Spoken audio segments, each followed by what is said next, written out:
एक शेर तो दूसरा सवा शेर। नमस्कार दोस्तों, स्वागत है एक बार फिर से आपका मेरे यूट्यूब चैनल विदाउट म्यूजिक मंत्रा में। शनि, राहु और केतु, इनमें से सबसे अधिक पीड़ादायक कौन है? आज एक डिफरेंट टॉपिक पे बात करेंगे। होपफुली आपने थंबनेल देख लिया होगा।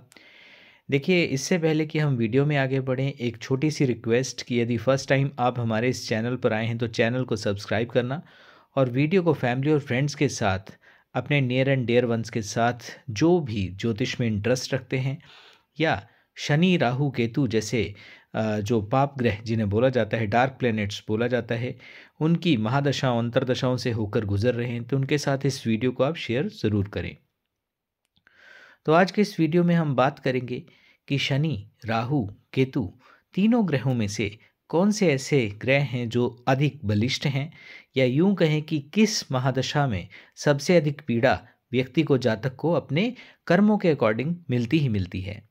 देखिए, सबसे पहली बात है कि चाहे आपके जीवन काल में शनि की महादशा चल रही हो, राहु की महादशा चल रही हो या केतु का पीरियड चल रहा हो, तो आप ये नहीं कह सकते कि आपके लिए ये आने वाला जो समय है वो पूर्णतः खराब ही रहने वाला है।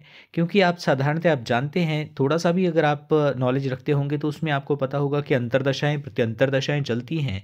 तो हर व्यक्ति का ये नहीं है कि पूरा का पूरा जैसे जो टेन्योर होता है उसमें हर दिन आपका खराब होगा। ठीक है, उसमें कुछ एक पीरियड होते हैं स्पेसिफिक, जिसमें आप ये ले सकते हैं कि 2 महीने पूर्णतः आपको एक ही समस्या से होकर जब गुजरना पड़ता है, तो आगे आगे उसी के रूट्स, यानी कि एक समस्या से ही पनपती हुई नई समस्याएं उभर कर जीवन को पूर्णतः उसी में व्यथित या उसी में उलझा कर रख देती हैं। लेकिन फिर भी स्पेसिफिक, चाहे राहु की हो, शनि की हो या केतु ग्रह की महादशा हो, उसमें एक कुछ एक टेन्योर, कुछ एक पीरियड या कुछ एक अंश आप समझ सकते हैं जिसमें व्यक्ति साधारणतः अपनी परिस्थितियों से उभरकर कुछ सोचने समझने या अनुरूप कार्य करने के माफिक रहता है। तो शनि, राहु और केतु की यदि बात करें तो देखिए, ज्योतिष में इन तीनों ग्रहों को आप जानते हैं कि डार्क प्लैनेट्स बोलें या साधारण यदि शब्दों में कहें तो बहुत ही पीड़ादायक माना जाता है, क्योंकि पाप ग्रहों के साथ इन्हें जोड़कर देखा जाता है। बात करें यदि शनि ग्रह की, सबसे पहले शनि ग्रह की बात करते हैं, क्योंकि किंग ऑफ डार्क प्लैनेट्स यानी कि जो पाप ग्रह हैं, इनके जो मुख्य ग्रह या राजा माना जाता है वो शनि को ही माना जाता है।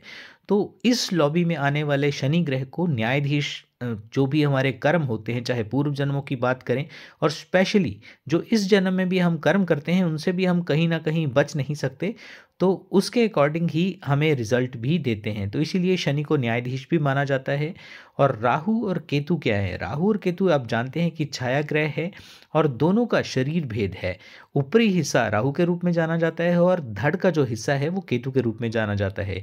विदाउट माइंड जो है वो केतु को जाना जाता है, और जो पूर्णतः जो पूरा दिमाग है, नीचे का धड़ गायब है, नहीं है, वो राहु के रूप में जाना जाता है। तो इनको शनि के एजेंट के रूप में जाना जाता है। यानी कि जहाँ भी यदि शनि और राहु का मेल हो रहा होगा, कोई युति बन रही होगी, तो उसमें प्रभाव के अकॉर्डिंग, हालांकि उसमें भी कंडीशंस और भी रहती हैं, लेकिन फिर भी यदि दो ग्रह साथ में आ जाएं तो कहीं ना कहीं अपना पूर्णतः प्रभाव दूसरा ग्रह, यानी कि राहु यदि शनि के साथ आ जाएं या केतु यदि शनि के साथ आते हैं, तो सरेंडर कर देते हैं कि उस हाउस से रिलेटेड जो भी प्रॉब्लम्स हों या मित्र राशि में यदि विराजित हों शनि, तो पूर्णतः सरेंडर कर देते हैं राहु और केतु, कि जैसा प्रभाव शनि यहाँ पे देना चाहें दे दें। तो वास्तविक रूप में यदि विचार करें तो तीनों ही ग्रहों की यदि बात करें, शनि की बात करें, राहु की बात करें या केतु की बात करें, तो सारे के सारे ये तीनों ही ग्रह हमारे कार्मिक ग्रह हैं। जो भी हमने पिछले जन्मों में या वर्तमान जो हमारे कर्म होते हैं, उनके अकॉर्डिंग ही हमें कहीं ना कहीं रिजल्ट्स देते हैं। इसके अलावा देखिए, यदि स्वास्थ्य की संबंधित कोई समस्या से आप जूझ रहे हैं, या यूं कहें कि यदि वैवाहिक कोई समस्या है, चाहे विवाह हो नहीं रहा है या विवाह उपरांत संतानोत्पत्ति की हो या तलाक तक की परिस्थितियां बन गई हों, नौकरी की समस्या हो या प्रॉपर्टी से रिलेटेड इशू हो, और इसके अलावा यदि शिक्षा की भी समस्या है, तब भी कहीं ना कहीं साधारणतः इन तीन ग्रहों के शुभ या अशुभ प्रभाव जग जाहिर है, आप जानते हैं। शनि, राहु और केतु से लोग इतना भयभीत होते हैं कि शनि की साढ़े सती जब भी सुनते हैं या राहु दशा सुनते हैं तो कहीं ना कहीं पसीने छूट जाते हैं। क्योंकि ज्योतिष में देखिए एक थोड़ा सा मिथ भी है कि 75% जो समस्या है उसके लिए कहीं ना कहीं शनि, राहु और केतु जिम्मेदार हैं। साधारणतः देखिए उनका जो एक जब टेन्योर आता है उसमें वो एक प्रॉब्लम्स का जो एक जमावड़ा होता है वो बहुत ज़्यादा बढ़ जाता है, गांठ जो है वो पूरी तरह से बढ़ जाती है। लेकिन क्या आप खुद सोचिए, जब राहु की महादशा आपके जीवन काल में या केतु की या शनि की महादशा नहीं आई थी, कोई जो आपका बैड फेस रहा वो नहीं आया था, क्या आपके जीवन में खुशियाँ नहीं थी? आप एक बार थोड़ा सा समय लेकर अपने जीवन काल के उस समय में आप जाइए, या जो लोग केतु की महादशा से गुजर चुके हैं तो आज उनके जीवन में क्या खुशियाँ नहीं हैं? तो ये एक स्पेसिफिक टाइम पीरियड होता है जिसमें जो जैसा प्लेनेट जिसका रूल चल रहा होता है, जिसके जो अधिकार क्षेत्र में जो चीज़ें होती हैं उसके अकॉर्डिंग ही तो कहीं ना कहीं वो रिजल्ट देगा। तो बार बार मैंने अपने वीडियोस में भी बताया हुआ है कि यदि उस स्पेसिफिक ग्रह के साथ तालमेल बनाते हुए जैसा वो ग्रह चाहता है वैसी ही परिस्थितियों को अपने जीवन में आप ढालते हैं, वैसी ही कर्म उस दौरान उस दशा में आप अपनाते हैं। यदि केतु की दशा हो तो कैसे आपको कर्म अपनाने हैं, राहु की दशा हो तो किन बातों का आपको ध्यान रखना है। जैसे साधारणतः राहु की महादशा में बहुत ही ल्यूक्रेटिव, बहुत ही आकर्षक, चमकने वाली चीज़ों की तरफ, चमकने वाली का मतलब कि कोई मटेरियलिस्टिक चीज़ें हों, या जैसे एक्स्ट्रा मैरिटल की बात करें तब भी व्यक्ति का मन जो है अ, अन्य विषयों पर आसक्त हो जाता है और उसी दिशा में व्यक्ति आगे बढ़ने लगता है। तो इन चीज़ों के प्रति सचेत रहना चाहिए। शनि की दशा हो तो उसमें कहीं न कहीं अपनी आलस का प्रमाद बढ़ जाता है। हालाँकि कर्म जो है उसको प्रधानता देनी चाहिए। कहीं न कहीं बहुत ज़्यादा मेहनत करने के पश्चात, जैसे बार-बार इसकी तुलना की जाती है कि जैसे सोना है, तो आग में जलने के पश्चात ही वो कुंदन बनता है।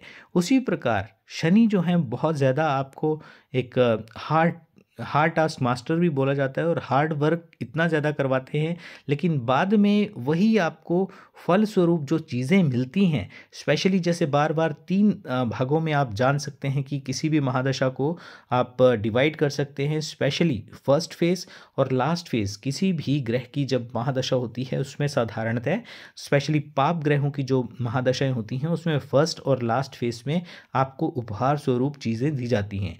यदि जीवन काल में कोई बड़ा परिवर्तन फर्स्ट फेज़ में आया है तो आगे की जो पीरियड यानी कि सेकंड और थर्ड फेज़ रहता है उसमें उतना मिलने की संभावनाएं नहीं रहती।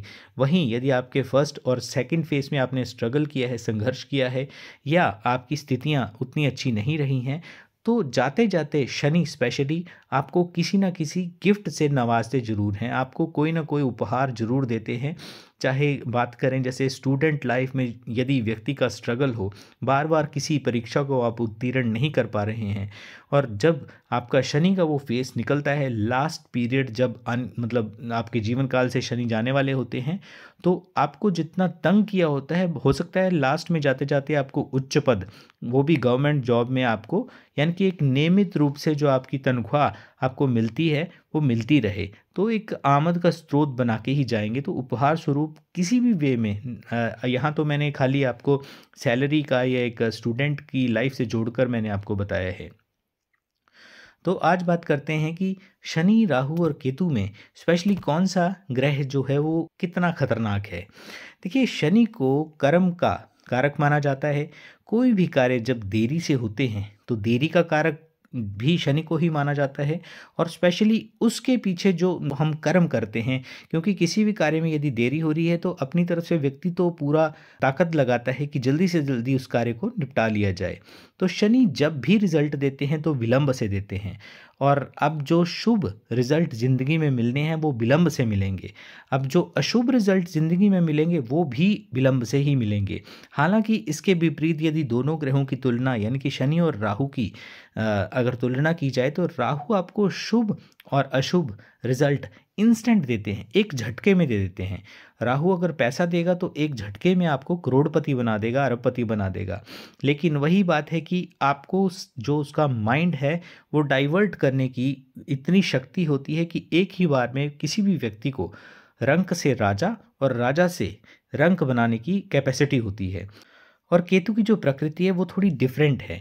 केतु को आप जानते हैं कि स्पिरिचुअलिटी, आध्यात्मिकता और मोक्ष का कारक भी माना जाता है। राहु आपको आसक्ति में डालता है, यानी कि जितनी भी मटेरियलिस्टिक चीज़ें हैं उनके साथ आपको जोड़ कर रखेगा।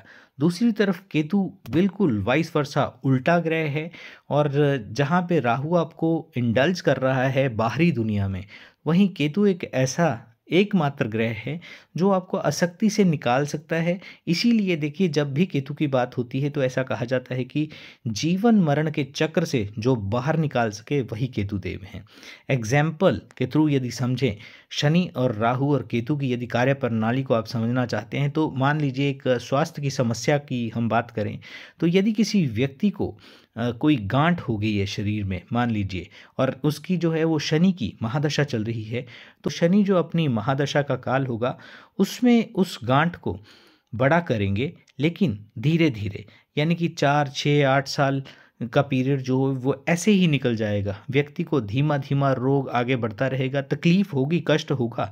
लेकिन वहीं यदि कंपैरिजन करें राहु के साथ, ही गांठ जो शनि देव ने 8 साल ले लिए उसको, यानी कि पूरे कष्ट को आपने झेला ही है 8 साल तक, और राहु जो हैं उसी को 4 से 6 महीने में इतनी बड़ी कर देंगे कि यदि आपने प्रॉपर उसकी तरफ ध्यान नहीं दिया, क्योंकि डाइवर्ट तो राहु रखेंगे माइंड को, और ट्यूमर या कैंसर का रूप ले लेगा, यानी कि इंस्टेंट होगा। 6 महीने पहले आप पूर्णतः स्वस्थ थे और 6 महीने के पश्चात ही आपको पता चलता है कि आपके शरीर के अंदर ये परिवर्तन हो चुका है और कैंसर का रूप उस गांठ ने ले लिया है। वहीं यदि बात करें केतु की, तो केतु इसका ऑपरेशन करवा देगा और दर्द से मुक्ति मिल जाएगी। या तो इस तरह से आप ले सकते हैं, अन्यथा केतु जो है किसी न किसी पार्ट को भी आपके अलग करवा सकते हैं। यदि कोई इस तरह का, यानी कि आपको एक तरह से विमुक्त करवाना है कि शरीर में भी कुछ नहीं है, ये शरीर भी अपना नहीं है। आप समझ रहे होंगे मेरा बोलने का मतलब क्या है। शनि यदि बात करें वृषभ, तुला, लगन की, तो राजयोग कारक है। फिर भी शनि आपको देगा तभी, देखिए राजयोग कारक जरूर हैं, वृषभ लगन हो या तुला लगन हो, तो लेकिन फिर भी शनि देंगे तभी जब आप स्वयं मेहनत करेंगे, और आप यदि डिज़र्व करते हैं, मेहनत करते हैं, तब आपको वो धन मिलेगा। वहीं इसके विपरीत यदि राहु की बात करें तो इंस्टेंट व्यक्ति को माला माल बना सकते हैं, लेकिन राहु के पीछे आप जानते हैं कि जैसा माइंडसेट होता है, यानी कि ठगी के द्वारा या बाय हुक बाय क्रुक, इस तरह से बोलना सही रहेगा, तो एक टाइम पे मल्टीपल काम करके भी आप करोड़ों कमा सकते हैं। इस तरह का प्रभाव राहु का रहता है। और राहु को कोई लेना देना नहीं है कि आप वो धन जो है वो झूठ से कमाएं या सत्य से कमाएं, क्योंकि राहु जो है वो खुद भी माया ही है, और जितना ज़्यादा फरेब झूठ ये राहु को बहुत ज़्यादा पसंद है। नेकी और ईमानदारी या एक सिद्धांतों पे चल के कार्य करना राहु को पसंद नहीं है। इसके विपरीत केतु ग्रह की जो प्रणाली है वो बहुत ज़्यादा डिफरेंट है। देखिए, केतु ग्रह जो हैं वो शनि और राहु से, दोनों से इनकी जो एक प्रकृति है वो अलग है। केतु जब भी आपकी कुंडली में एक्टिव होगा तो वो किसी ना किसी चीज़ से आपको विरक्त जरूर करेगा, उससे आपका कटाव जरूर होगा। वो कोई इंसान हो सकते हैं, आपके कोई प्रियजन हो सकते हैं, वो कोई विषय हो सकता है, वो कोई स्वयं का किसी भी वस्तु या सब्जेक्ट की तरफ आपका जो लगाव है, किसी हॉबी की तरफ आपका लगाव है, तो उनसे आपको कहीं ना कहीं विरक्त या दूरी उसमें पैदा कर देगा। केतु जो है आपको इन सब से हटाकर प्रभु के चरणों में लगाने का कार्य करते हैं, और साथ में कोई ना कोई ऐसा गुप्त ज्ञान देने के लिए उस दिशा में ले जाते हैं केतु आपको, कि जो ऐसी नॉलेज, ऐसा स्पिरिचुअल नॉलेज जो किसी दूसरे के पास ना हो, और स्वयं आप ये अनुभूत करें। स्पेशली केतु की महादशा से त्रस्त व्यक्ति ये जानते हैं कि जो नॉलेज या ज्ञान व्यक्ति को प्राप्त होता है वो कहीं ना कहीं प्रकृति के द्वारा स्पेसिफिक रूप से दिया जाता है। तो केतु की दशा में भी व्यक्ति को बहुत कुछ ऐसा प्राप्त होता है जो साधारणतः वो समझ नहीं पाता। जब शुक्र की दशा आती है तब वो धीरे धीरे बातें, जैसे जैसे टाइम पीरियड आगे बढ़ता है उस दौरान व्यक्ति समझ पाता है कि केतु की दशा में उसने कितना खोया है, क्या खोया है, और शुक्र की दशा आते आते उसी केतु ने उस व्यक्ति को क्या क्या दिया है। अतः स्पष्ट है कि कोई भी ग्रह ना तो अच्छा है ना बुरा है। ये ग्रह तो हमारे कर्मों के वाहक हैं, जैसा हम कर्म करके आए हैं वैसा ही ये हमें फल देंगे। तो दोस्तों, कभी भी किसी ग्रह को ये नहीं कहा जा सकता कि स्पेसिफिक ग्रह जो है आपकी कुंडली में कैसा है, उसके लिए आप विश्लेषण करवा सकते हैं। यदि ग्रहों की स्थिति कहीं ना कहीं कुंडली में अच्छी नहीं है, तब भी अपने कर्मों को ध्यान में रखते हुए शुभ कर्मों की तरफ संलग्न हो।